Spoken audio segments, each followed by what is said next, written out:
Baik, Bapak Ibu yang dikasih Tuhan, kita akan mendengarkan pemaparan yang disampaikan oleh hambanya. Nanti saya akan memperkenalkan secara singkat CV dari hamba Tuhan yang tadi saya sudah sebutkan namanya, yaitu dengan kasih Bapak Pendeta Arlianus Larosa. Saya percaya bagi kita Jemaat GKI tidak asing lagi dengan hamba Tuhan yang luar biasa ini. Dan saya juga beberapa kali menyaksikan ceramah Bapak dan Ibu ya, dan Ibu terkasih, Ibu Ruth, tema tentang keluarga. Nah, Bapak Pendeta Arlianus atau kita sebut dengan Pak Arli adalah Pendeta Tugas Khusus Sinode atau PTKS non-keorganisasian. Kemudian beliau adalah Direktur Yayasan Komunikasi Bersama atau YKB. Ya, kita biasa melihat ibadah setiap hari Minggu ya dari stasiun atau dari televisi YKB. Kemudian beliau Pak Arli pernah menjabat sebagai Sekretaris Umum Sinode Gereja Kristen Indonesia tahun 2010 sampai 2018. Dan saat ini jabatan Pak Arlianus adalah Ketua Umum Persekutuan Gereja Indonesia Jakarta.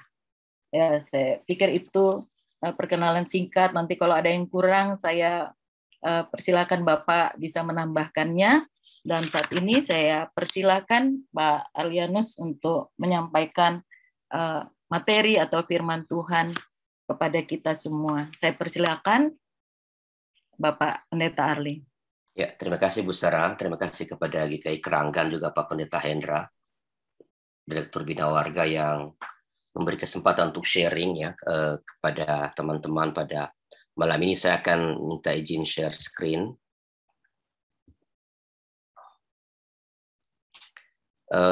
Satu saja yang mau saya tambahkan dari saya adalah ayah dari 3 orang anak. Ya, 1 laki-laki, 2 perempuan, 2 sudah bekerja, 1 masih menyelesaikan studi.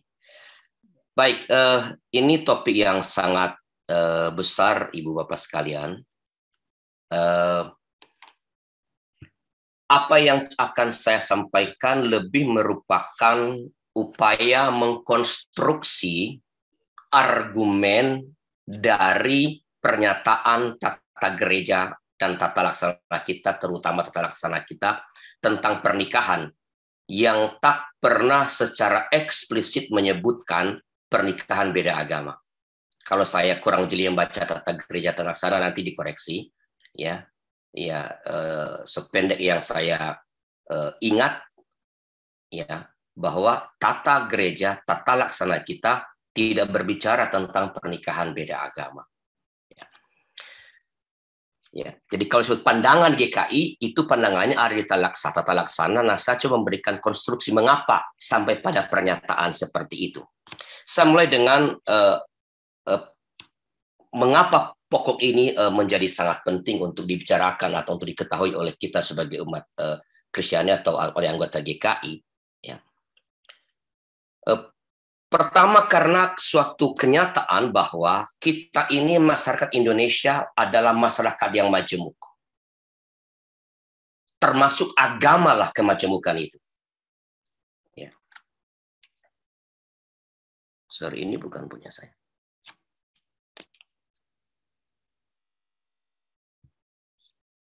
Ya.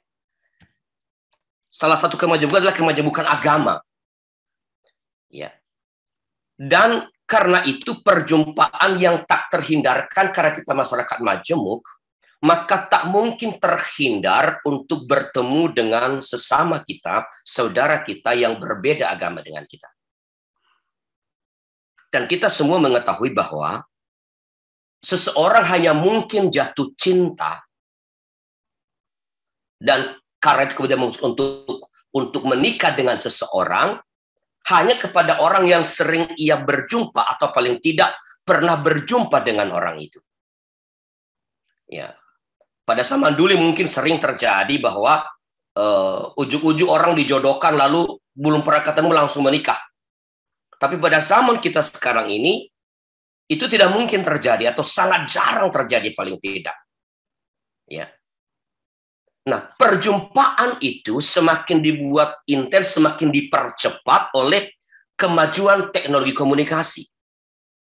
Tanpa bertemu secara fisik, kita bisa berkenalan dengan sesama kita warga bangsa ini atau warga bangsa lain, warga negara lain yang berbeda agama dengan kita. Jadi kemungkinan terjadi pernikahan dari orang yang berbeda agama sangat tinggi di negeri kita. Ketiga, karena di dalam masyarakat Indonesia peran agama itu sangat penting. Ya. Memang harus kita katakan bahwa peran agama ini secara perlahan agak tergerus oleh sekularisasi. Ya. Ada banyak kaum agnostik. Ya. Meskipun demikian, agama tetap menganut truth claim. Atau agama memiliki klaim tentang kebenaran. Dan setiap agama itu punya klaim kebenaran. Ini nanti akan berkaitan dengan kalau orang menikah beda agama. Agama itu memberikan atau bersifat memberikan arah dalam hidup manusia. Ya, dalam hidup manusia. Sehingga apa yang agama katakan sangat potensial mempengaruhi cara hidup seseorang. Betapapun sekali lagi saya katakan tadi, memang agama semakin terkikis ya karena ketidakpiawaian para teolog dan para pendeta seperti saya untuk mengkontekstualisasikan nilai-nilai keagamaan. Agama itu menganut nilai yang mendasar dan menentukan dalam hidup manusia. Jadi semakin penting perjumpaan karena majemuk, lalu agama itu sangat penting. Keempat adalah fakta bahwa Alkitab mencatat adanya perkawinan lintas iman dalam Alkitab. Kita mengingat anak-anak Naomi yang menikah dengan perempuan bangsa lain. Di Indonesia kita mengenal tokoh-tokoh Kristen yang juga menikah dengan perempuan yang beragama Islam, walaupun pada akhirnya nanti jadi Kristen. Ya, kita ingat misalnya yang sangat top adalah Bapak Johannes Leimena, Bapak TB Simatupang, Pak Solar Sosopater. Ya, so mereka sudah tidak. Tapi ini tokoh-tokoh yang pada awalnya menikah dengan perempuan beragama yang berbeda. Dalam masyarakat kita sekarang, kita lihat semakin sering terjadi. Ya, orang akan pergi ke Singapura atau ke negara lain karena di Indonesia misalnya sangat dipersulit ketika ada pernikahan antar agama. Ya. Kelima, mengapa ini penting? Ambigunya undang-undang dalam kaitan dengan pernikahan beda agama. Ada pendapat bahwa Undang-Undang Pernikahan Nomor 1 Tahun 74 belum mengatur secara jelas mengenai perkawinan beda agama ini. Maka pengaturan dalam Statblad tahun 1898 Nomor 158 dan 1904 Nomor 279 dianggap masih diperlakukan, yang mengatakan bahwa ya, dalam dua Statblad ini perbedaan agama, perbedaan bangsa atau perbedaan asal tidak menjadi penghalang untuk perkawinan. Pendapat terakhir ini yang berhubungan Statblad ini ditegaskan oleh Dirjen Bimas Kristen Protestan pada tanggal 29 September 76 dalam suratnya kepada gereja-gereja bahwa perbedaan agama tidak menghalangi pernikahan. Semakin kukuh karena Mahkamah Agung menegaskan ya dalam surat kepada Menteri Agama dan Menteri Dalam Negeri pada tanggal 20 April pada tahun 1981.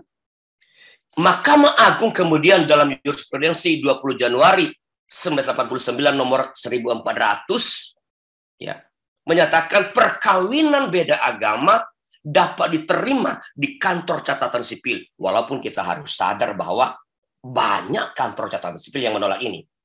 Saya dan Pak Pendeta Davidi dalam rangka mendampingi pasangan pada waktu itu yang menikah karena beda agama, ketemu dengan petugas catatan sipil yang beragama Kristen, dan dia bilang kami adalah pendeta-pendeta iblis. Akhirnya kami bawa lawyer ya, dalam mendampingi. Hal inilah yang kemudian menjadi pegangan gereja-gereja di Indonesia sampai akhir tahun 1980-an. Jadi, Ibu Bapak, ya, dalam realitasnya, berdasarkan data-data yang ada, berdasarkan undang-undang, pernikahan beda agama adalah sesuatu yang dapat saja terjadi dan dimungkinkan di Indonesia. Ya, sekali lagi, dari fakta-fakta yang ada, dari undang-undang yang ada, pernikahan beda agama adalah sesuatu yang dapat saja terjadi dan sangat mungkin terjadi di negara kita. Ya, lalu bagaimana pandangan kita terhadap ini? Saya mulai dengan nilai. Ya, pentingnya nilai.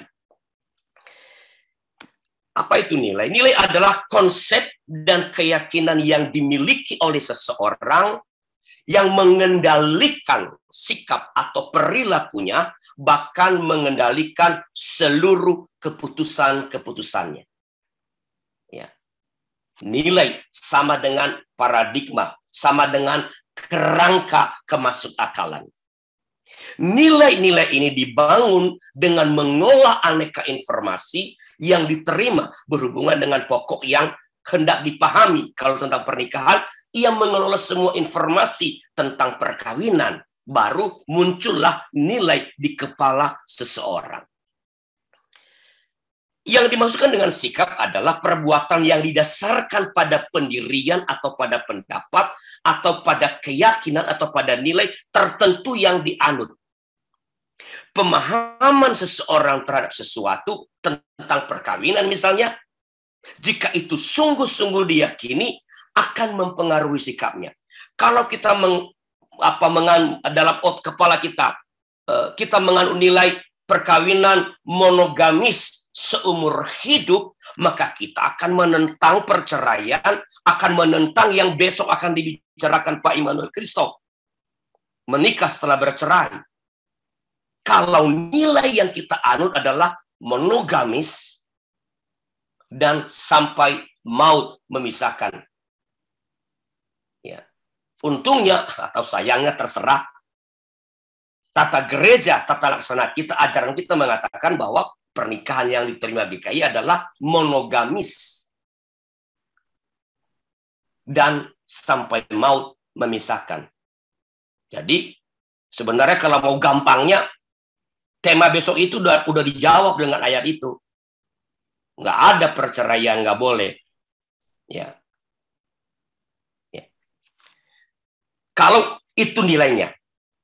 Ya. Pemahaman seseorang terhadap sesuatu, jika itu sungguh-sungguh ia yakini, akan mempengaruhi sikapnya. Kesadaran yang ada dalam pikiran manusia, dalam pikiran kita itu sangat penting peranannya, sebab hal itu menjadi landasan dari sikap kita, dari keputusan-keputusan kita. Kata Peter Berger, tidak ada fakta mentah atau fakta asli dalam kehidupan. Yang ada adalah fakta yang ditumbuhkan dalam struktur-struktur relevansi dan makna. Ya. Jadi saya lanjut ya Bapak, konsep mempengaruhi perilaku. Ya. Tingkah laku kita, manusia itu, dapat dipahami dengan memahami pikiran atau perasaan yang kita miliki. Ya. Tindakan sosial hanya dapat dipahami dengan memahami makna subjektif atas tindakan itu dari pelakunya. Itu yang dikatakan oleh Max Weber. Selanjutnya, next slide Pak. Menurut Weber, makna subjektif itu dapat difahami melalui rasionalitas. Ya. Dan rasionalitas di sini dapat dipahami sebagai pengalaman subjektif yang dapat dimengerti karena dialami bersama secara luas. Weber menguraikan rasionalitas itu dalam 4 tindakan sosial. Salah satu di antaranya adalah rasionalitas yang berorientasi pada nilai. Sifat penting dari rasionalitas nilai ini adalah kebergantungan mutlaknya pada nilai-nilai individu yang bersifat absolut. Bahkan seseorang rela menyerahkan nyawanya demi nilai-nilai tersebut. Ini menerangkan misalnya mengapa orang rela mati membunuh diri karena agama. Ya. Kalau itu sudah menjadi nilai yang ia anut, ia akan memperjuangkannya begitu rupa. Mempertahankannya, kalau perlu menyerang orang lain demi mempertahankan nilai itu. Menurut Weber, tindakan keagamaan merupakan contoh yang paling tepat dan paling baik dari rasionalitas yang berorientasi pada nilai. Dengan perkataan lain, tindakan keagamaan dipengaruhi bahkan ditentukan oleh nilai absolut dari agama itu sendiri. Maka sikap seseorang, next slide, sikap seseorang dalam menjalani kehidupan perkawinan akan bergantung pada nilai-nilai imannya tentang perkawinan itu, yaitu konsep atau gagasan teologis yang ia anut tentang perkawinan itu. Jadi bagaimana kita memahami perkawinan, konsep yang udah masuk di otak kita tentang pernikahan, yang kita imani tentang pernikahan, itulah yang menentukan sikap kita, relasi kita dengan dia yang kita nikahi. Karena itu sangat penting untuk memahami konsep atau gagasan teologis tentang perkawinan dari agama-agama agar dapat memberi pandangan tentang pernikahan beda agama. Kita hanya bisa bilang boleh atau tidak, ya, perlu atau tidak kalau kita memahami dengan baik konsep perkawinan dari agama-agama itu. Nah, kita bicara mengenai konsep perkawinan. Konsep umum, ya. Perkawinan adalah proyek berdua antara laki-laki dan perempuan yang sepakat saling mencintai dan saling memberi diri. Ini konsep umum. Yang tidak beragama juga begini konsepnya. Orang yang punya arah bersama yang disepakati, kontrak sosial. Setiap agama memiliki konsep masing-masing tentang perkawinan. Nah, untuk percakapan kita malam ini, saya hanya bicara mengenai dua agama saja, Islam dan Kristen, secara sekilas. Ya. Perkawinan beda agama, perkawinan agama dalam pandang Islam, saya mengutip Dr. Ahmad Syafaat, ya, dari UIN Malang. Ya, ia mengatakan begini: perkawinan adalah sebuah kontrak antara laki-laki dan perempuan. Ya. Dalam pernikahan Islam dimungkinkan adanya perceraian. Ini nilai ini. Dimungkinkan adanya perceraian. Dimungkinkan adanya perkawinan kedua sampai keempat. Ya, konsep ini sangat penting kita ketahui nanti kalau lalu kita boleh enggak pada tempatnya enggak ada pernikahan antara Islam dengan Kristen. Orang beragama Kristen dengan Islam. Karena nilai-nilai ini sebagaimana para sosiolog tadi mengatakan akan mempengaruhi cara berlaku. Karena boleh bercerai, ya kalau ada saya tidak suka sama kamu, ya kita bercerai. Karena boleh punya istri lebih dari satu, kalau saya masih suka dan saya ingin orang lain, saya kawin, saya tambahin istri. Itu konsep yang ada dalam pikiran. Ya, bahkan ada yang mengatakan supaya tetap dapat 4, ceraikan 1, tambah 1 lagi, kalau bosan ceraikan lagi, ambil lagi begitu. Ya.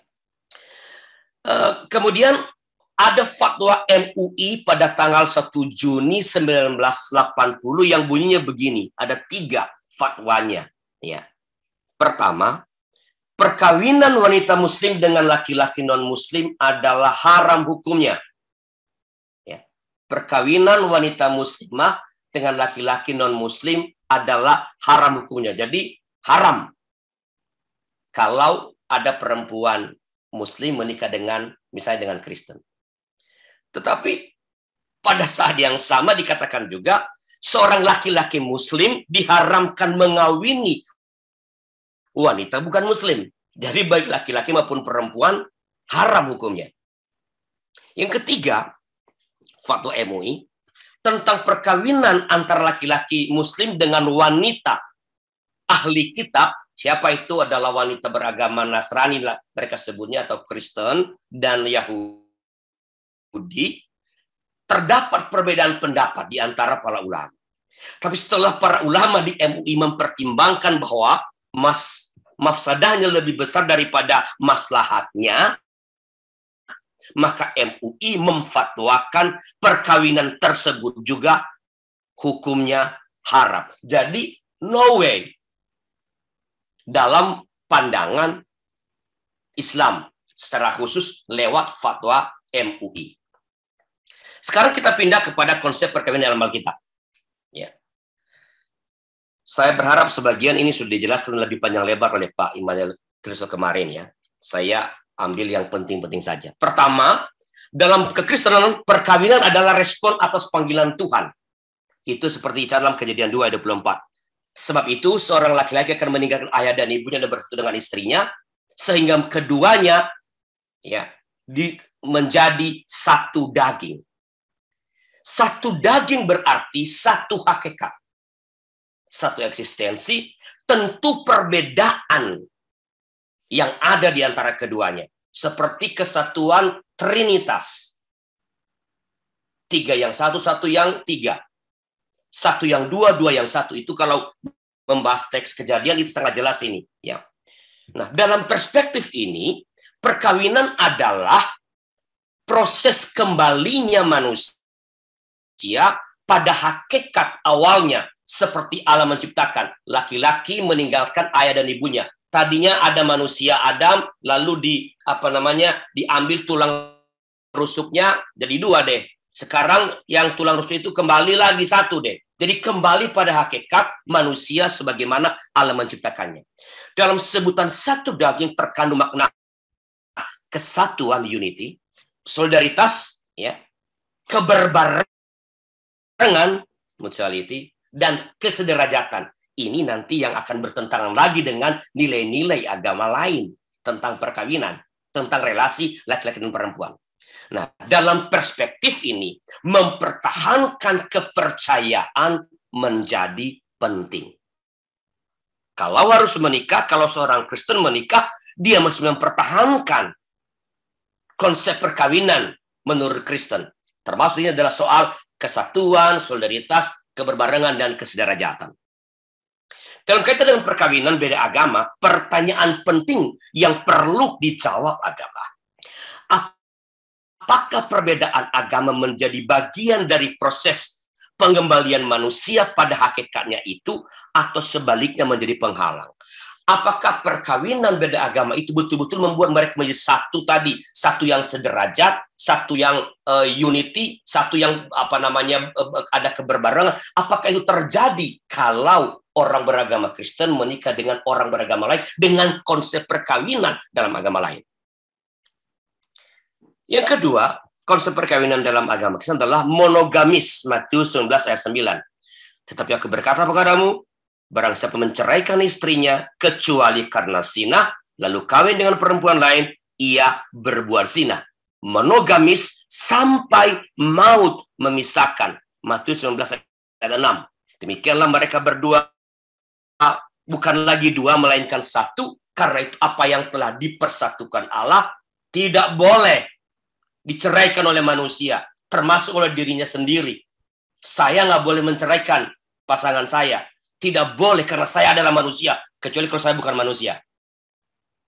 Tidak boleh diceraikan oleh manusia. Ketiga, prinsip konsep perkawinan dalam kekristenan adalah menaklukkan diri secara total kepada pasangan. Ya. Menaklukkan diri secara total kepada pasangan. Itu dalam 1 Korintus 7 ayat 4-5. Istri tidak lagi berkuasa atas tubuhnya sendiri, tetapi suaminya. Demikian pula suami tidak berkuasa atas tubuhnya sendiri, tetapi istrinya. Ya.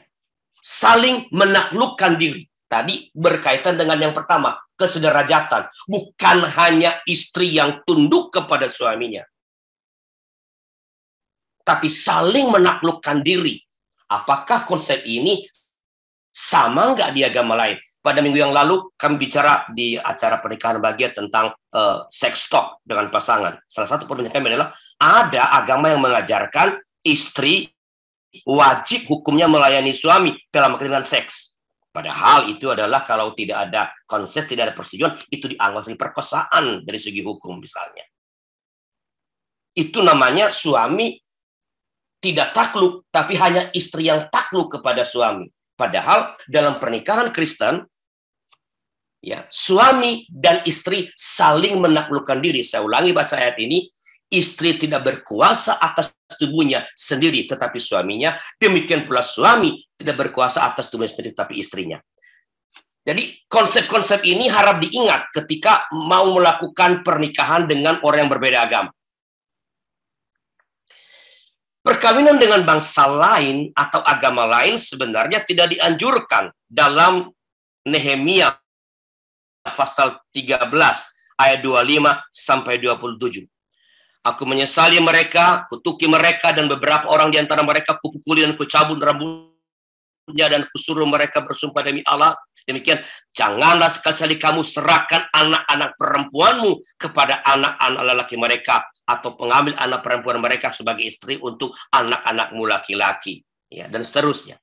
Bahkan dalam Ulangan 7 ayat 3 dan 4 itu dilarang, karena hal itu dipandang sebagai sumber godaan untuk berkhianat kepada Tuhan. Saya bacakan, janganlah juga engkau mengawin dengan mereka. Anak perempuan janganlah kau berikan kepada anak laki-laki mereka, ataupun anak perempuan mereka jangan kau ambil bagi anakmu laki-laki, sebab mereka akan membuat anakmu laki-laki menyimpang daripadaku, sehingga mereka beribadah kepada Allah lain. Maka murka Tuhan akan bangkit terhadap kamu, dan ia akan memunahkan engkau dengan segera.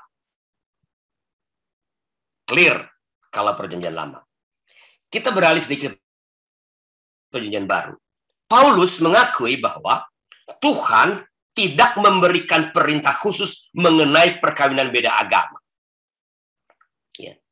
Paulus mengatakan, kepada orang-orang lain aku bukan Tuhan. Katakan, kalau ada seorang saudara beristrikan seorang yang tidak beriman, dan perempuan itu mau hidup bersama-sama dengan dia, ya, bukan berarti menjadi pindah agama, tapi hidup bersama-sama dengan dia, janganlah saudara itu menceraikan dia. Dan kalau ada seorang istri bersuamikan seorang yang tidak beriman, dan laki-laki itu mau hidup bersama-sama dengan dia, janganlah ia menceraikan laki-laki itu, karena suami yang tidak beriman itu dikuduskan oleh istrinya, dan istri yang tidak beriman itu dikuduskan oleh suaminya. Andaikan tidak demikian, niscaya anak-anak adalah anak-anak cemar, tapi sekarang mereka adalah anak-anak kudus. Tetapi kalau orang yang tidak beriman itu mau bercerai, jangan diceraikan. Tapi kalau yang mau bercerai, biar dia bercerai. Dalam hal yang demikian, saudara atau saudari tidak terikat. Tetapi Allah memanggil kamu untuk hidup dalam damai sejahtera. Sebab, bagaimanakah engkau mengetahui, hai istri, apakah engkau tidak akan menyelamatkan suamimu? Atau bagaimanakah engkau mengetahui, hai suami, apakah engkau tidak akan menyelamatkan istrimu? Nah, pernyataan Paulus ini bisakah diartikan bahwa pada dasarnya perkawinan beda agama bukan merupakan hal yang semestinya bagi pengikut Kristus? Itu pertanyaan. Paulus dalam wibawa kerasulannya menegaskan bahwa, ya, ini dalam perspektif saya, nanti ada Pak Henda, saya ada rekan saya juga Pendeta Dharma tadi, boleh memperkaya nanti, ya. Dalam wibawanya sebagai rasul, Paulus menegaskan bahwa perbedaan agama tidak boleh menjadi alasan untuk menceraikan pasangan. Ia mengatakan, kepada orang-orang lain aku bukan Tuhan. Katakan, kalau ada seorang saudara beristrikan seorang yang tidak beriman, dan perempuan itu mau hidup bersama-sama dengan dia, janganlah saudara itu menceraikan dia. Dan seterusnya.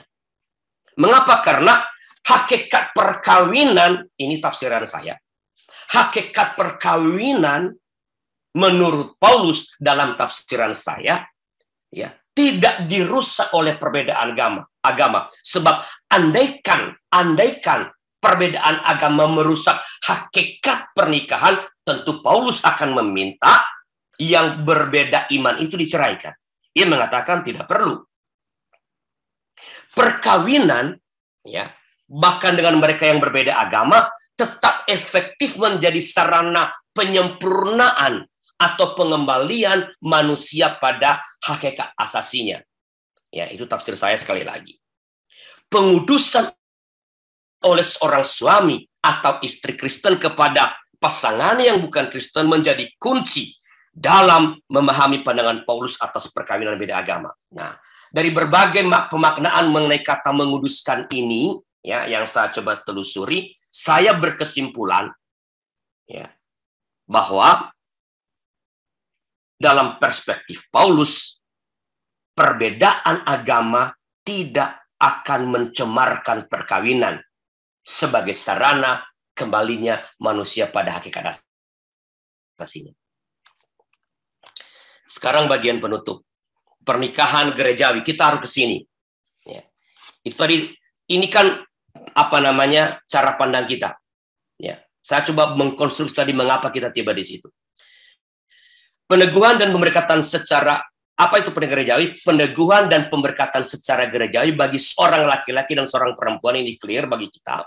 Seorang laki-laki dan perempuan untuk menjadi pasangan suami istri. Nah, ini dalam ikatan perjanjian seumur hidup yang bersifat monogamis dan yang tidak dapat dipisahkan berdasarkan kasih dan kesetiaan mereka di hadapan Allah dan jemaatnya.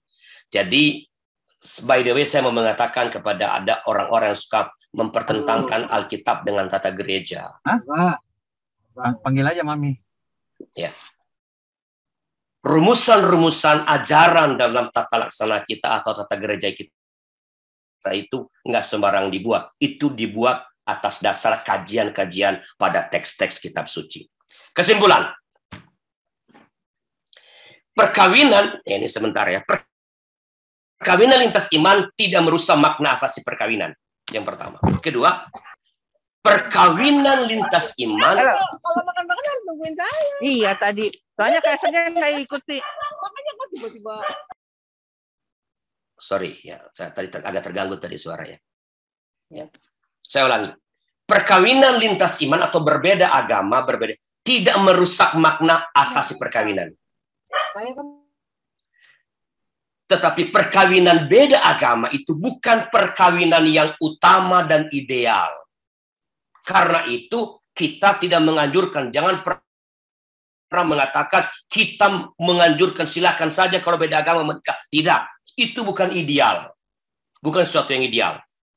GKI ya, tidak melayankan kebaktian, peneguhan, dan pemberkatan pernikahan lintas iman. Enggak.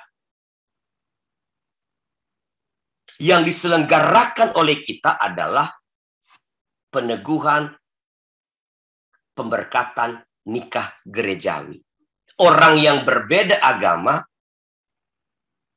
harus menyetujui bahwa pernikahannya hanya dilakukan secara Kristen. Dan ia harus setuju pada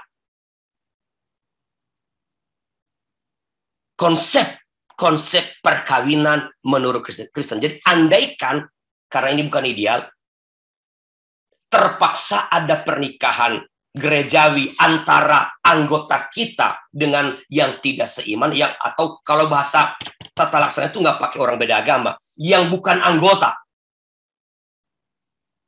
ya, dengan yang bukan anggota, yaitu yang kita anggap sebagai apa namanya orang beragama lain. Kita nggak boleh menulis orang beragama lain dalam tata gereja kita, itu kita nggak boleh ngatur agama lain kan. Yang bukan anggota, maka itu harus lewat pastoral yang sangat dalam untuk menyadarkan dia akan konsekuensi kalau ini tetap mereka pilih akan dilanjutkan. Apa konsekuensi perkawinan beda agama? Saya cepat saja karena udah jam 8. Pertama, dapat mengalami benturan mengenai hal-hal yang prinsip dalam perkawinan, seperti monogami dan perceraian. Bentrok itu. Kalau di sana boleh bercerai, kita bilang nggak boleh. Di sini hanya monogami, di sana bilang boleh 4, misalnya. Bentrok. Ini resikonya. Jadi kalau yang mau menikah, ingat, ini bisa Anda alami. Begitu. Kedua, kehilangan partner dalam berdoa bersama, utamanya ketika menghadapi hal berat. Suami istri perlu doa bersama. Kan dia juga bisa berdoa agama dia. Beda rasanya. Beda rasanya. Ketiga, bisa berbenturan dalam hukum waris. Ya. Keempat, benturan dalam pandangan mengenai kedudukan laki-laki dan perempuan. Tadi saya sudah katakan kan, konsep kita menikah sederajat. Ya, saling tidak berkuasa. Istri menyerahkan diri kepada suami, suami juga takluk kepada istrinya. Bukan suami adalah bosnya, harus melayani suami. Nggak ada di pernikahan Kristen itu. Bahwa istri harus melayani suami, nggak ada. Sama-sama harus melayani karena saling menundukkan diri. Terakhir, penyerahan diri secara total kepada pasangan terhalang. Bagaimana saya menyerahkan diri saya kepada pasangan saya secara total ketika dia punya konsep pernikahan yang berbeda dengan yang saya anut. Ya. Menurut tata laksana kita misalnya, kalau harus terjadi di gereja, maka ia yang berbeda agama itu atau yang bukan anggota itu setuju pernikahan hanya dilakukan dan diberkati secara gereja Kristiani, ia tidak akan menghambat atau menghalangi suaminya atau istrinya untuk tetap hidup dan beribadat menurut iman Kristen. Ia tidak akan menghambat atau menghalangi anak-anak mereka untuk dibaptis dan dididik secara Kristen. Ada syaratnya. Dan ini yang kita, walaupun ada syaratnya, bahkan kita punya formulirnya, tapi itu di atas kertas. Tak pernah bisa kita pegang, karena kalau dia ingkar, kita tidak akan pernah bisa menuntutnya secara hukum. Begitu Ibu Sarah yang dapat saya sampaikan sebagai pemantik diskusi kita dalam pendidikan teologi jemaat ini. Baik, terima kasih banyak Pak Pendeta Larosa untuk pemaparannya. Dan setelah ini kita diberikan kesempatan untuk bertanya ya. Silakan Bapak Ibu tulis di chat room atau mungkin bisa raise hand atau tanya langsung ya di room ini, di main room ini. Iya, selamat malam Pak Arlianus dan Bapak Ibu semua. Terima kasih Pak pemaparannya malam ini mencerahkan saya yang selama ini tuh bingung apakah GKI itu dimungkinkan untuk pernikahan beda agama. Jadi malam ini saya merasa tercerahkan gitu. Jadi tadinya saya pikir pasal 31 Tager ini adalah secara implisit memberi jalan bagi yang bukan anggota untuk menikah secara Kristiani. Kalau gitu mereka yang menikah dengan beda agama ini adalah keputusan pribadi ya Pak ya, dengan konsekuensi yang tadi Bapak sebutkan, benturan-benturan dalam prinsip perkawinan. Ya, Pak. Dan kalau yang sudah mereka berjanji tertulis untuk mendidik anak-anaknya secara Kristiani itu kalau mereka tidak melakukannya tidak bisa dituntut gitu ya Pak ya, secara hukum. Terima kasih Pak, itu aja sih Bu. Tadinya saya bingung, sekarang sudah jelas lah. Terima kasih. Selamat malam Bapak dan Ibu yang terkasih. Selamat malam Pak Arlianus. Saya mau bertanya, ini kan konseptualnya tadi yang dijelaskan itu kan lebih, mohon maaf, lebih ke arah Kristen dengan Muslim secara konseptualnya ya. Ini yang saya pahami tadi. Tetapi apabila seandainya Kristen dengan Katolik, itu bagaimana Bapak? Apa konseptualnya kita masih sama atau tidak? Baik, terima kasih.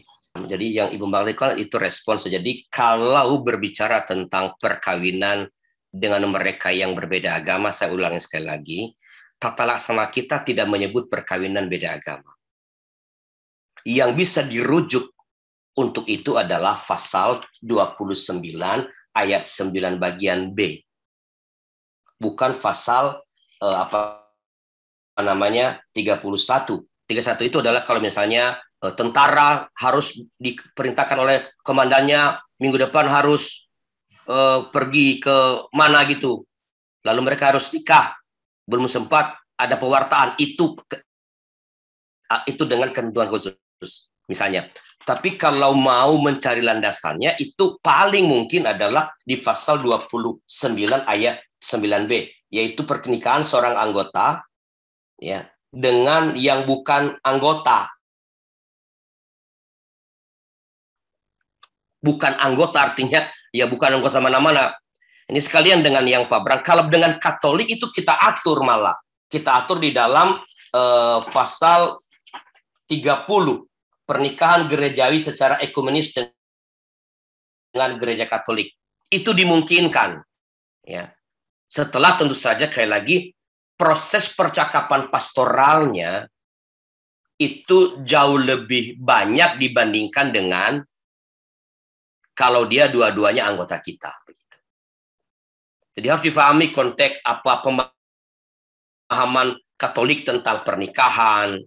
Kalau kamu menikah di sana itu jadi sakramen atau bukan, itu mesti dijelaskan dalam proses pastoral.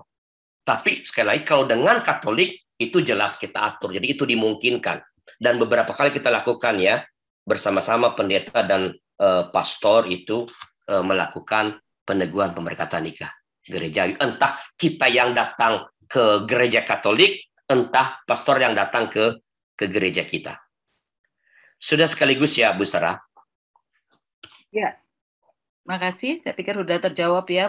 Iya, selamat malam Pak Arlianus dan Bapak Ibu sekalian. Mungkin ini hanya satu semacam pertanyaan untuk konfirmatif, mengkonfirmasi pada Pak Arlianus. Pak, kalau setahu saya kalau di tata laksana gereja itu memang tidak dikatakan secara jelas bahwa perkawinan beda agama. Tetapi artinya yang tidak anggota. Jadi artinya sebenarnya GKI apakah tidak melakukan peneguhan maupun pemberkatan pernikahan yang beda agama.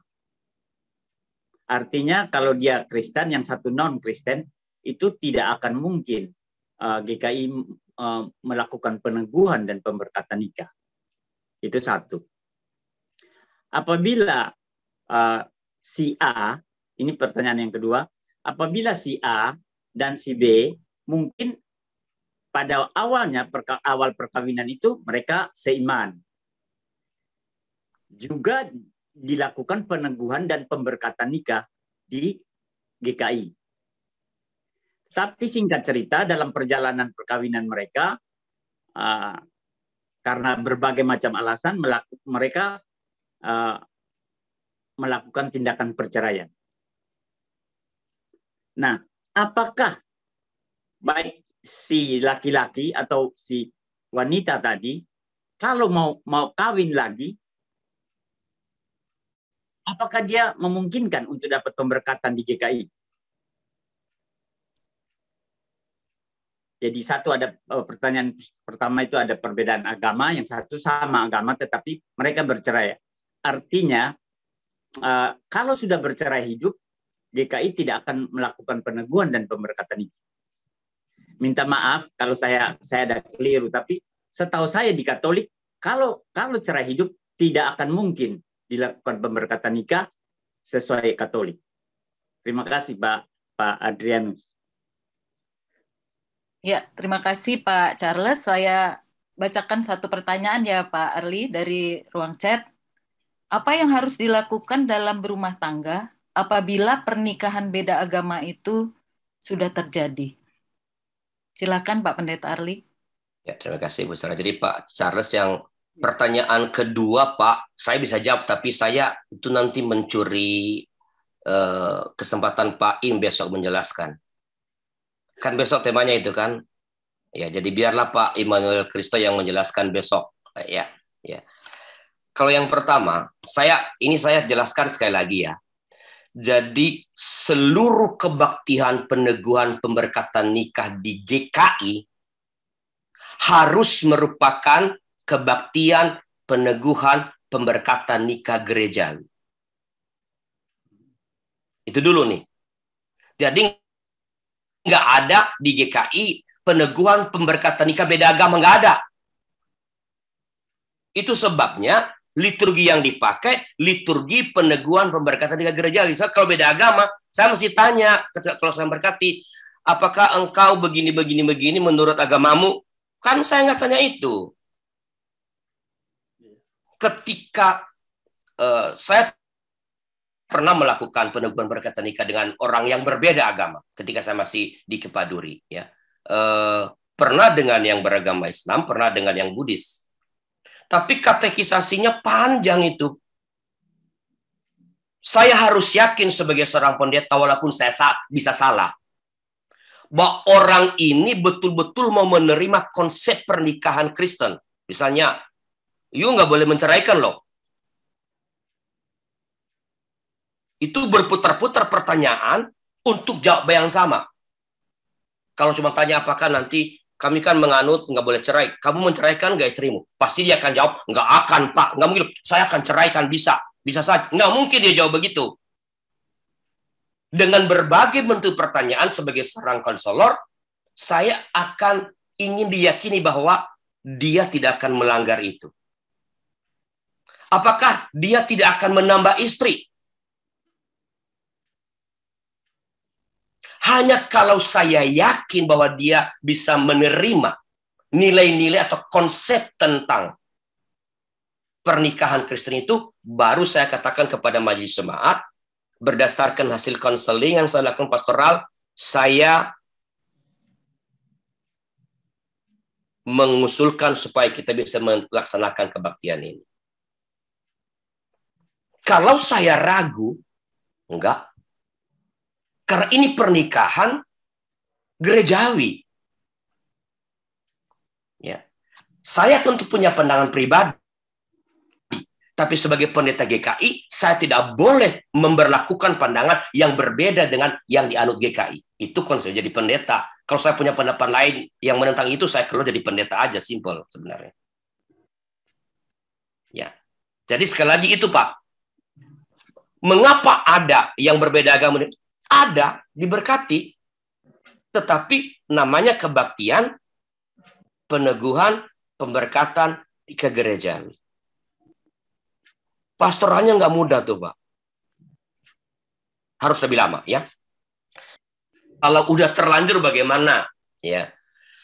Yang pertama-tama, kalau udah terlanjur terjadi, kita harus punya keyakinan bahwa keluarga yang sudah terbentuk ini sampai saat ini kan diberkati Tuhan. Makanya masih eksis. Yang kedua, apa yang dilakukan? Percakapan, mempercakapkan. Dan kalau dulu belum ya. Kalau dulu sudah berarti kan beres urusannya. Kalau belum, mesti mempercakapkan nih. Ya. Bagaimana kita membangun sebuah keluarga dengan nilai-nilai yang kita sepakati. Tentang pendidikan anak, tentang saling support dalam menjalani kaidah-kaidah keagamaan masing-masing. Karena yang diatur dalam tata laksana kita ialah bahwa pasangan yang bukan anggota ini harus tidak boleh melarang, paling tidak kalau nggak mensupport, tidak boleh melarang pasangannya yang anggota kita itu menjalankan hidup beragamanya. Dan bahwa anak-anaknya dididik secara Kristiani. Itu yang dipercakapkan. Ya. Walaupun sekali lagi ketika sudah terjadi pernikahan, ya percakapan itu mungkin agak lebih alot. Karena sudah terlanjur terjadi. Ya, karena sekali lagi, ya kecuali kalau bagi kita agama hanya tempelan ya. Tapi kalau agama bukan sekedar kosmetik, itu adalah nilai-nilai luhur yang kita anut, maka mestinya konsep-konsep pernikahan Kristiani itu kita harus pegang teguh. Jangan demi modernisasi, demi teologi yang baru, kita mengorbankan ya, nilai-nilai iman. Jangan memaksa orang lain mengikuti iman kita juga. Tapi setidaknya kita berupaya untuk menghidupi nilai-nilai iman yang kita yakini dalam kehidupan kita dalam kehidupan keluarga. Ya ini bisa diperkaya. Ada rekan saya, ada pendeta Hendra, ada pendeta saya lihat tadi ada pendeta jadi lupa. Pendeta Dharma. Biasanya pendeta yang muda-muda ini lebih cerdas dibanding yang udah mau pengen emeritus kayak saya nih.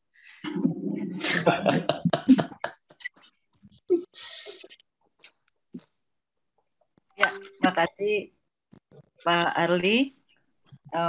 Mungkin Pak Hendra mau tambahkan? Pak Pendeta Cukup, Hendra. biasanya yang udah mau email itu lebih komprehensif. Lebih pengalaman ya Pak.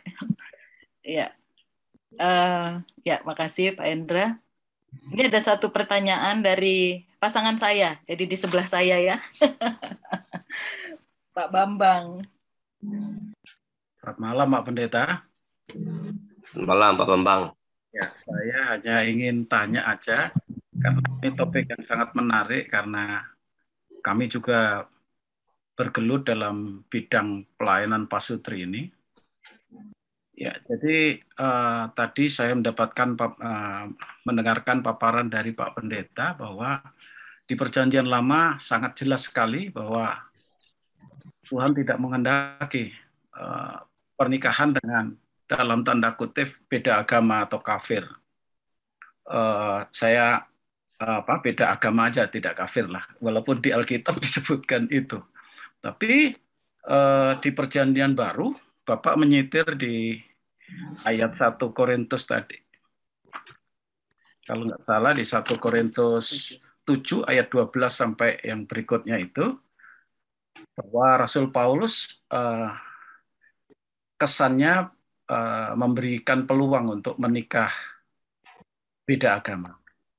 Tapi kalau saya perhatikan di sini, kelihatannya, ini mungkin saya salah, apakah bukan pada waktu itu memang orang-orang percaya baru yang belum memahami betul tentang perkawinan. Jadi bukan karena dia orang Yahudi, yang notabene memang nikah dengan beda agama itu tidak berkenan, tetapi ini sudah terlanjur menikah, tetapi salah satunya bertobat, percaya kepada Tuhan Yesus melalui penginjilan Rasul Paulus. Sehingga Rasul Paulus ditanya, apakah kami harus ceraikan istri saya ketika saya percaya pada Tuhan Yesus? Nah, pada waktu itu Rasul Paulus jawab, oh jangan, kamu akan dipakai Tuhan untuk menguduskan pasanganmu dalam tanda kutip. Nah, oleh karena itu menguduskan, ketika saya baca, ada suatu ayat yang terakhir di situ, katakan bahwa, apakah kamu nggak rindu pasanganmu diselamatkan? Jadi, dalam pengertian ini, apakah pendapat saya salah bahwa kalau sudah terlanjur, karena tidak memahami, mereka menikah, memang tidak diperkenankan dalam arti kalau bisa jangan cerai. Dipertahankan, tetapi dalam rangka untuk supaya kita mendoakan pasangan kita yang beda agama, yang tidak seiman dengan kita, dan juga berusaha melalui sikap hati kita, dengan pelayanan kita, kasih kita, dengan ketekunan kita kepada Tuhan, dan akhirnya mereka tertarik untuk menjadi satu iman dengan kita. Apakah tidak seperti itu? Maksudnya ini pandangan saya, karena kalau tidak nanti kecenderungan, seperti contoh tadi kan, ada hamba-hamba Tuhan yang cukup terkenal, Pak Dr. Sularso Supater dan yang lain, sebelumnya menikah dengan orang yang belum percaya, tetapi akhirnya beliau dapat dalam tanda kutip dikaruniai Tuhan untuk bisa menggeret pasangannya untuk percaya pada Tuhan. Kakak saya juga sempat seperti itu juga, tapi kembali lagi kan itu anugerah Tuhan. Nah, oleh karena itu bagaimana menyikapi hal ini, karena jangan sampai nanti kita berpikir bahwa ini kan konteksnya, kalau nggak salah loh ini, konteksnya ini orang yang baru percaya kepada Tuhan Yesus, dan mereka sudah nikah dengan beda agama. Yang satu percaya, yang satu belum. Tapi kalau sekarang ini benar-benar yang satu percaya, yang satu belum, dan tahu bahwa untuk menikah itu, tadi Pak Pendeta sudah sampaikan, resikonya sangat berat kalau beda agama. Yang utama adalah misi Tuhan untuk menurunkan anak-anak yang takut akan Tuhan itu menjadi akan pasti kecenderungannya kalah gitu ya. Artinya cenderungannya kalah karena beberapa saya lihat beberapa kasus itu kecenderungannya kita kalah. Nah, oleh karena itu apakah ini secara preventif gereja tidak mengantisipasi supaya lebih baik? Ya memang jangan begitu, tetapi dengan pertimbangan yang begitu memberikan pembinaan pada calon-calon itu secara secara iman itu benar-benar bisa teguh. Ini hanya pendapat saya, jadi artinya mungkin Pak Pendeta bisa memberikan pencerahan pada kami. Terima kasih. Ya, terima kasih Pak Bambang. Itu Pak dari suami saya tercinta Pak, namanya Bambang Siswanto. Ya, makasih Bu Sarah, Pak Bambang. Jadi gini ya, makanya saya mengatakan tadi kan, kunci dalam memahami pernyataan Paulus adalah kata menguduskan. Kalau hidup bersama dengan orang yang berbeda agama itu menciderai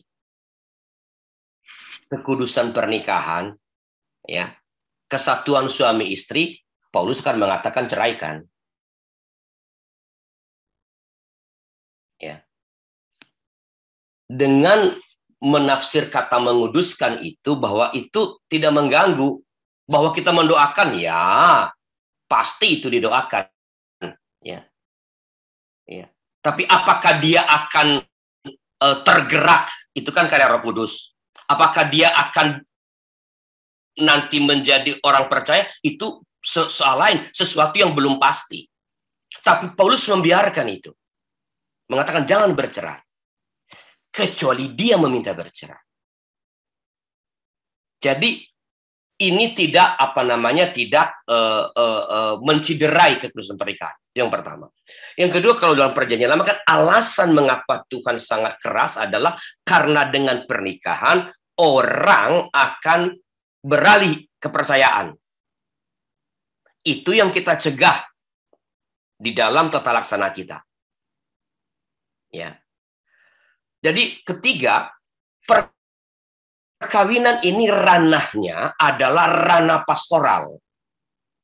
Sama kalau besok Pak Im bicara mengenai pernikahan lalu cerai. Cerai itu kan katanya cerai hidup, nggak ada cerai hidup. Cerai itu harus hidup.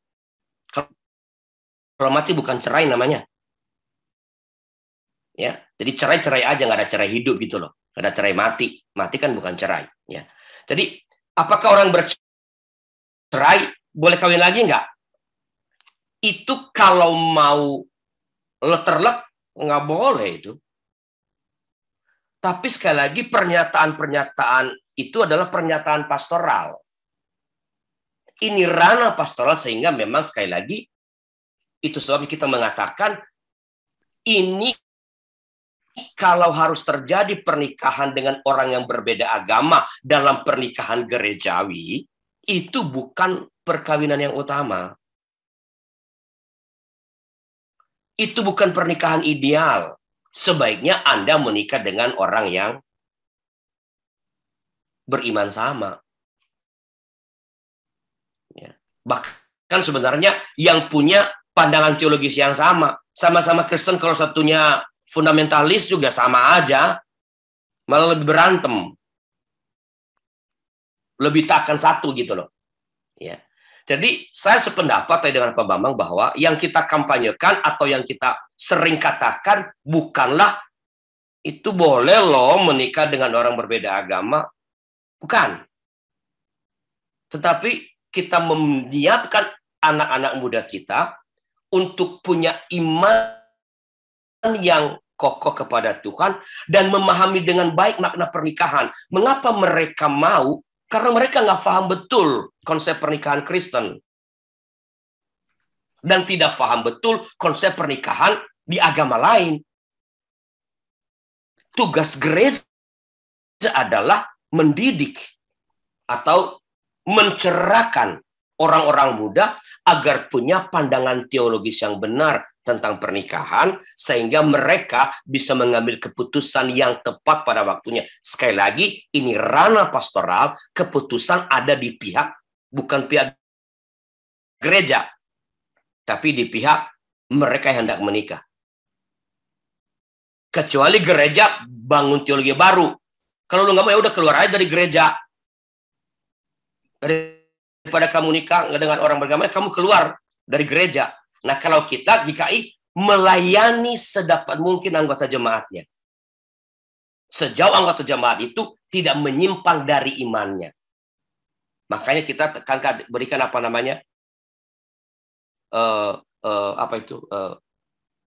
batasan dalam tata laksana kita, tak menghambat pasangannya untuk tetap hidup beribadat secara Kristiani. Begitu Pak Bambang. Terima kasih Pak Pendeta.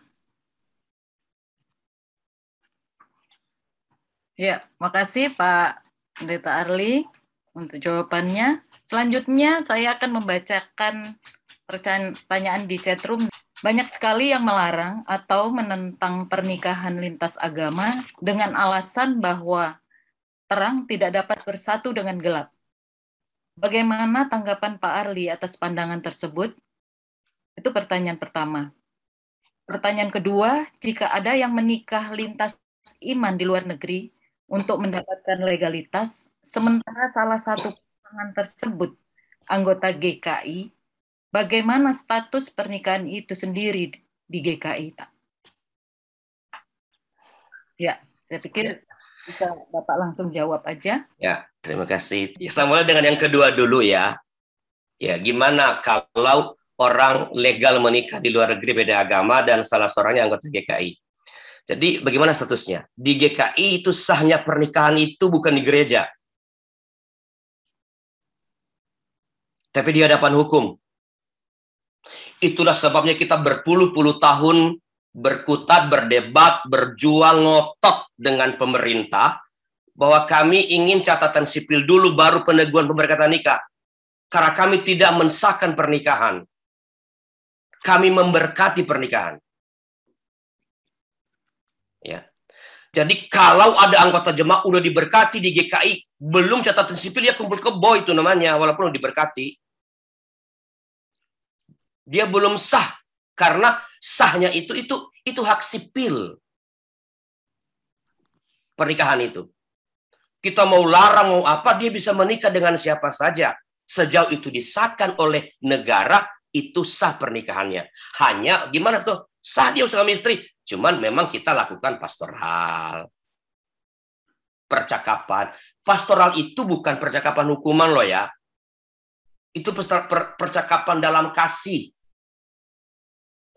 Untuk membentangkan persoalan-persoalan yang mungkin akan dihadapi. Ya, itu yang pertama. Yang kedua tadi soal terang dengan gelap. Ya, saya sama Tina agak terang gelap, sama-sama gelap kelihatannya ya. Ya, jadi kalau saya mengutip Matius misalnya begini. Kalau kita katakan bahwa yang terang itu anak Tuhan, yang gelap itu yang bukan anak Tuhan, anak hantu. Ya, Tuhan hantu gitu ya. Tuhan sudah mengatakan, bukan setiap orang yang berseru kepadaku Tuhan, Tuhan akan masuk ke dalam kerajaan Allah, melainkan dia yang melakukan kehendak Bapa yang di sorga. Yesus kalau harus memilih antara ortodoksi dengan ortopraksis, Tuhan Yesus memilih ortopraksis. Daripada menikah dengan seorang yang disebut terang tapi seorang koruptor, mungkin lebih baik menikah dengan orang yang dianggap gelap tapi dia seorang yang murah hati, mengasihi, sabar, yang ia punya buah roh gitu. Jadi itu terlalu membuat simplistis hubungan antar manusia ya. Kita tidak hanya menganut antara gelap dengan terang karena ada warna-warna yang lain, bukan hanya hitam dengan putih. Ada banyak nuansa. Ya, itu sama kita disebut sebagai gereja yang moderat, yang punya koridor. Ya. Jadi kalau dibilang terang dan gelap, siapa sih yang disebut terang yang bisa, oh ini terang itu gelap? Nobody, karena bukan setiap orang yang berseru kepada Tuhan. Tapi sekali lagi, ya semestinya normatifnya, ya menikahlah dengan yang ya sama-sama percaya kepada Allah dalam Kristus Yesus. Lebih sempit lagi, yang sama punya pandangan teologis yang sama. Kalau punya teologi yang berbeda juga sama aja, nanti kita dikafirkan sama dia, malah kita dianggap sebagai tidak beriman dan lain sebagainya. Ya. Jadi pernikahan itu kalau mau jawab saklek tadi, boleh nggak menikah? Nggak boleh. Gimana dong Pak kalau saya menikah Apakah saya keluar dari gereja? Itu pastoral masuk. Ya, itu sama nanti dengan perceraian. Boleh nggak bercerai? Nggak boleh. Ini loh Pak, saya dipukulin. Masuk ranah pastoral. Begitu ranah pastoral bukan soal terang atau gelap, benar atau salah. Tapi apa yang paling dapat dipertanggungjawabkan di hadapan Allah dalam situasi yang tidak ideal. Itu namanya masuk ranah pastoral. Jadi sebenarnya kalau ditanya, makanya ini kan kita ngobrol ya. Kalau pertanyaannya satu arah, Pak Renus boleh nggak menikah beda agama? Jawaban saya gampang, nggak boleh. Boleh nggak cerai? Nggak boleh. Begitu ada tambahan, tapi gimana Pak? Tadi udah terlanjur begini, gimana Pak? Nah itu masuk ranah pastoral yang tidak bisa dijawab boleh atau tidak, tergantung konteksnya. Ada yang minta pernikahan beda agama misalnya, bukan. Ada yang minta pernikahan di gereja dari orang yang bukan anggota. Ada yang kita kabulkan, ada yang enggak. Jangan salah. Enggak semua GKI terbuka, enggak loh. Enggak. Enggak semua. Jadi jangan sampai nanti, oh di GKI boleh yo. Lalu orang enggak. Meskipun ada di tata laksana kita, percakapan pastoral itu yang paling menentukan. Dan karena itu tanggung jawab pendeta di situ menjadi penting dan penatua. Pendeta dan penatua yang melakukan percakapan pastoral bertanggung jawab penuh pada pengambilan keputusan. Apakah dalam percakapan sudah sungguh-sungguh atau hanya prasyarat saja, udah ketemu hahaha lalu selesai, atau dilakukan dengan sangat tajam sampai kita pendeta dan penatua itu yakin bahwa dia yang bukan anggota ini akan memelihara pernikahan. Memang dia nggak menjadi anggota kita, tapi dia akan menjalani kehidupan pernikahannya dalam konsep iman Kristen. Kalau itu yes, maka kita dapat melayankan. Jadi ini bukan soal boleh apa tidak boleh. Ini soal pastoral. Begitu Bu Sarah, Tina, mudah-mudahan tidak menjawab. Baik, kita lanjutkan lagi Bapak Ibu.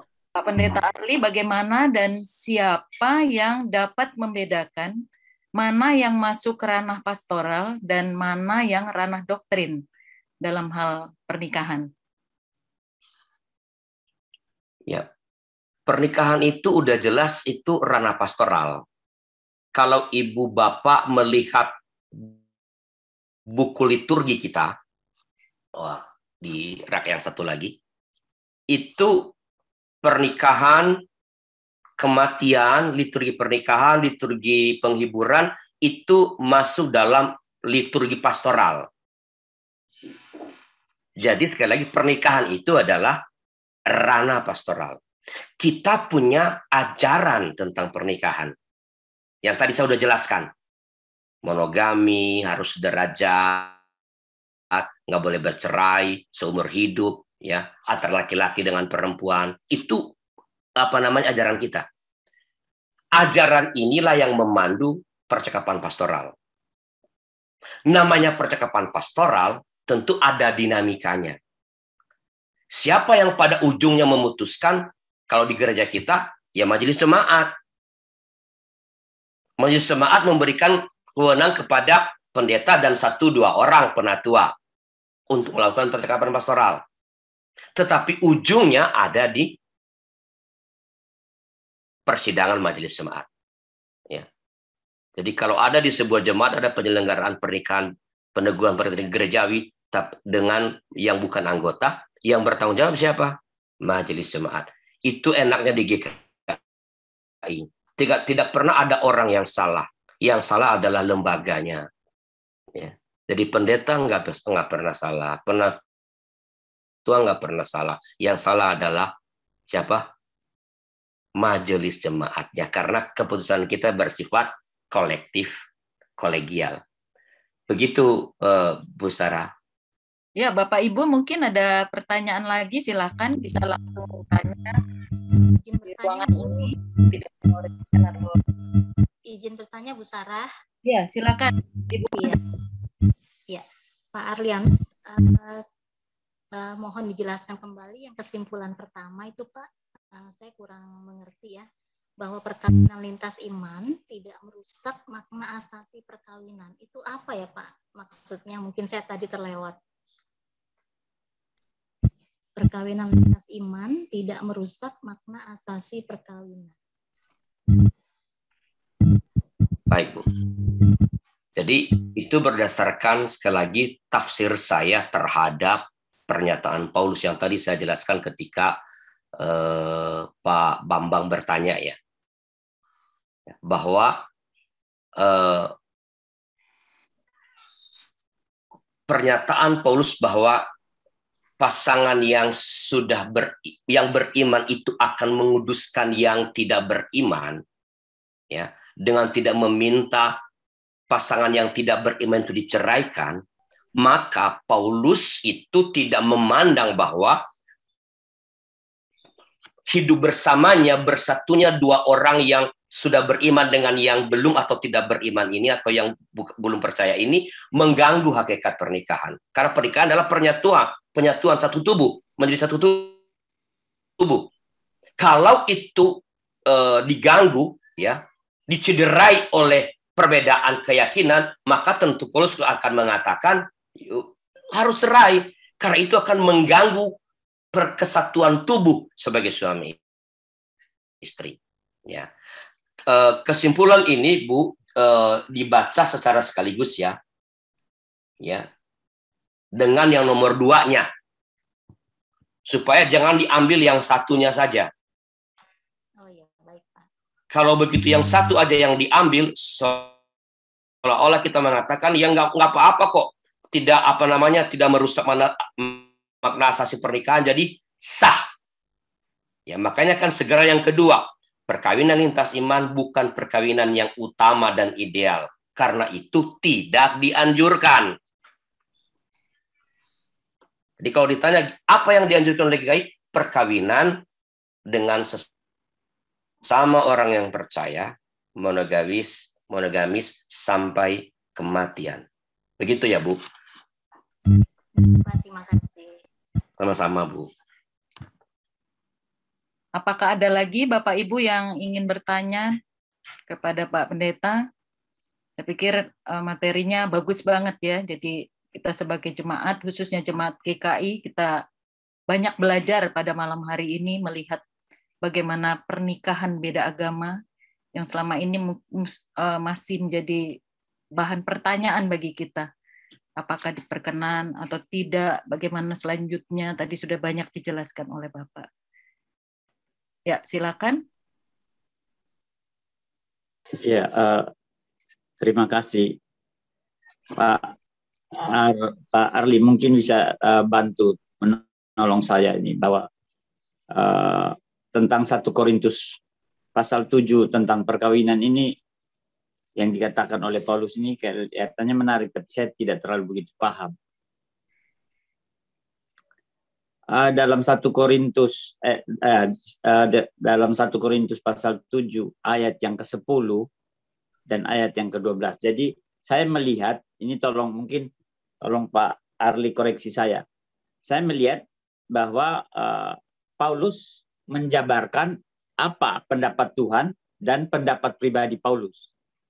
Di dalam ayat 10 dan 11, Paulus sendiri katakan itu pendapat Tuhan. Kepada orang-orang yang telah kawin, aku, Paulus, bukan aku, tetapi Tuhan, perintahkan supaya seorang istri tidak boleh menceraikan suaminya. Dan jikalau ia bercerai, ia harus tetap hidup tanpa suami atau berdamai dengan suami. Dan seorang suami tidak boleh menceraikan istrinya. Itu final, artinya jelas. Maka itu pendapat saya, di dalam kekristenan, perceraian itu tidak ada. Seperti tadi yang Pak Arli katakan. Bahwa itu tertutup. Seperti kanon itu sudah tertutup. Tidak bisa ditambah, tidak bisa dikurangi. Jadi final. Untuk perceraian di dalam kekristenan itu tidak ada. Tetapi di dalam ayat 12, Paulus sendiri mengatakan kepada orang-orang lain, aku bukan Tuhan loh. Aku katakan kalau ada seorang saudara beristrikan seorang yang tidak beriman, dan perempuan itu mau hidup bersama-sama dengan dia. Nah, mau hidup bersama-sama dengan dia, kalau tidak salah saya tangkap tadi, kata Pak Arli, hidup bersama-sama kan belum tentu menikah. Jadi bisa hidup bersama saja, bukan berarti menikah. Janganlah saudara menceraikan dia. Dan seterusnya pasal 13, 14. Nah, yang ayat 15, tetapi kalau orang yang tidak beriman itu mau bercerai, biarlah ia bercerai. Dalam hal demikian, saudara atau saudari tidak terikat. Tetapi Allah memanggil kamu untuk hidup dalam damai sejahtera. Saya melihat bahwa apakah Paulus memberi celah sedikit untuk tindakan perceraian ini. Padahal di atas, di ayat 10, Paulus sendiri katakan, Tuhan tidak menginginkan perceraian. Apakah di dalam pasal 15 itu tafsirannya bahwa ya kalau orang yang salah satu pasangan kita yang tidak beriman itu mau bercerai, ya biar ceraikan saja. Kira-kira begitu Pak Arli. Mohon pencerahan dan tolong saya Pak Arli. Terima kasih Pak.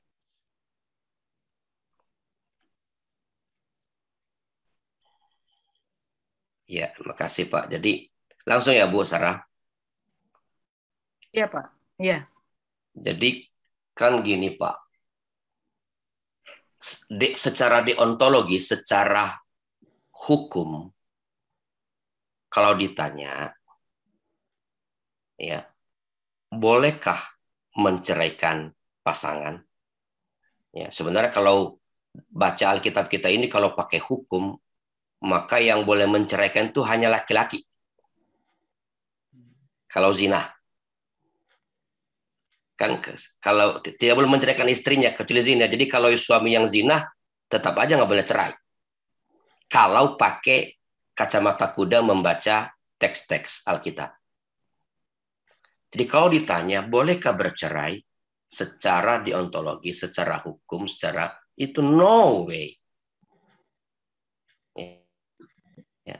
Tapi kalau baca yang disetir Paulus perkataan Tuhan Yesus, karena kedegilan hatimu, Musa mengizinkan perceraian. Jadi itulah ranah pastoralnya, Pak. Kalau pertanyaannya, boleh nggak bercerai dalam perkawinan Kristen? Udah jelas, GKI sangat jelas berdasarkan firman Tuhan. Bersifat monogamis, tak terpisahkan sampai kematian. Itu clear. Ya. Tapi gimana kalau ada orang yang datang pastoral, ia dipukulin tiap hari nih sama pasangannya, entah dia laki atau perempuan, Pak, ya. Kalau mereka hidup bersama bisa mati nih orang dipukulin. Minta cerai. Itulah pastoral. Jawaban pastoral pada kasus A bisa ya, kasus B bisa tidak. Karena pertimbangannya nggak hanya pertimbangan deontologis, ada pertimbangan tujuan, tapi ada pertimbangan situasi yang sedang dia merespon situasi. Karena Tuhan Yesus mengatakan, dan ini sejalan dengan pendapat almarhum Profesor Sacipto Raharjo, guru besar sosiologi hukum, ya. Hukum itu, hukum Taurat itu, ya jangan dibuat untuk manusia, bukan manusia untuk hukum Taurat. Kalau ada karena perlakuan hukum seseorang akan kehilangan nyawanya, maka melanggar hukum memang salah. Tetapi Tuhan, kita percaya akan mengertinya. Itu yang dimaksud tadi di situ, Pak. Jadi, ya kalau udah sampai ranah pastoral, ya kita nggak bisa boleh apa enggak. Apa dulu kasusnya? Kasus yang kelihatan sama pun keputusannya bisa berbeda karena waktunya misalnya berbeda. Disitulah hikmat dari Tuhan dibutuhkan oleh orang-orang yang melakukan tugas-tugas pastoral. Nggak bisa hanya mengandalkan kecerdasan. Hikmat dari Allah diperlukan. Begitu, Pak. Ya, terima kasih, Pak. Ya, terima kasih Pak Charles. Terima kasih Pak Pendeta Arli untuk pemaparan dan juga tanggapan maupun jawaban dari pertanyaan-pertanyaan para peserta. Saya percaya kita semua, Bapak, Ibu, dan Saudara yang join di dalam Zoom pada malam hari ini diberkati oleh Tuhan melalui hambanya yang telah Tuhan utus pada malam hari ini. Dan kita telah melihat sendiri bagaimana pandangan Gereja Kristen Indonesia tentang pernikahan beda agama ya. Secara hukum, gereja tidak menghendaki pernikahan beda agama. Tetapi kalau terjadi suatu gereja melihat dengan case per case ya, kasus per kasus apa yang terjadi dan itu bisa diselesaikan di ranah pastoral. Jadi itu saya tidak bisa menyimpulkan secara panjang lebar karena juga bagi saya ini materi yang sangat berat ya. Sangat berat, tapi saya percaya Tuhan menolong kita untuk memahami apa yang telah disampaikan oleh Bapak Pendeta Arlianus untuk kita semua. Sekali lagi terima kasih banyak Pak untuk pelayanannya, dan terakhir saya berikan closing statement, pernyataan dari Bapak, apa yang ingin disampaikan kepada kita semua pada malam hari ini. Silakan Pak. Ya, terima kasih Bu. Jadi saya sampaikan di awal tadi bahwa pernikahan dengan mereka yang berbeda agama itu potensial terjadi pada masa kini. Karena perjumpaan-perjumpaan. Karena itu, kita jangan tunggu di ujung. Keluarga-keluarga menolong anak-anak sejak kecil, ya, dekat dengan firman Allah, dan secara khusus dalam perkawinan ini memahami konsep teologis Kristiani dalam pernikahan. Gereja-gereja perlu lebih aktif di dalam melakukan pembinaan keluarga, sehingga konsep-konsep teologis bukan tentang perkawinan, tapi kita bicara perkawinan, tentang pernikahan ini betul-betul difahami oleh anak-anak muda kita, oleh anak-anak kita, sehingga meskipun di tangan mereka ada keputusan, mereka dapat mengambil keputusan dengan pertimbangan-pertimbangan yang matang, dengan menyadari kesulitan-kesulitan yang mungkin muncul, yang lebih berat yang mungkin muncul ketika pernikahan beda agama ini akan terjadi. Sekali lagi, ini potensial terjadi. Ya, dilarang-larang nggak akan mempan kepada anak-anak muda. Semakin dilarang, mereka semakin berontak. Tapi memberikan pemahaman-pemahaman konseptual, menolong mereka mengambil keputusan yang bijak. Dan kita tentu harus terus mendoakan anak-anak muda kita. Terima kasih kesempatan boleh berbagi pada malam ini dengan teman-teman di GKI Keranggan.